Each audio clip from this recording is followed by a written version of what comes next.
Ha, oyi, gijjasi bor ekan. O'zim ham aytdim. Bolam bechora doim holsiz, ishtahasi yo'q, tishini nuqul g'ijillatadi. Badanida oq dog'lari ham paydo bo'lgan. Shunga nima qilsam ekan, oyi?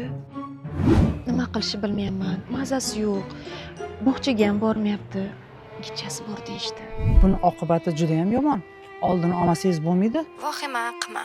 Qovoq urug'i yordamida gijjani tushirsa bo'ladi. Bolachangiz yotib qolishi mumkin. Yo'q. Nafaqat vazniga, balkim miyasi, aql faoliyatiga zarar yetkazadi. Rostdan-a? Ha? Minerallar defitsit bo'lib qoladi. Men o'zim ham bitta joy topgandim. Yaxshi joy deyishdi. Yotqizib davolashar ekan. Endi bilasiz, bolalarning organizmi nozik bo'ladi.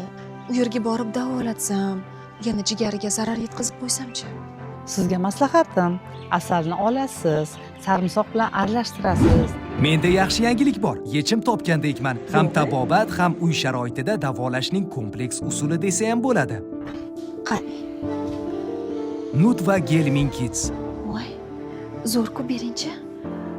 Asosiy xususiyatlari: bolalar organizmini gijja va parazitlardan tozalaydi, immunitetni mustahkamlaydi, ishtaha va uyqusini yaxshilaydi. Eng asosiysi tabiiy va halol mahsulot ekan. Hada. Zo'r-ku. Buni qayerdan buyurtma bersinlar? Hoziroq 1294 ga telefon qilamiz. Bepul mahsulotni yetkazib berishar ekan. Nut va Gelmin Kids, Ostritsa, Ascarida, Lamblios, Taksakara aralash gijja infeksiyalarida qo'llanilishi mumkin. Kechadan beri ishtahasi yaxshi, kayfiyati ham zo'r. Hozir ko'chaga chiqdik. Ha, o'ynayapti. Nut va Gelmin Kids, sog'lom va beg'ubor bolalik sari.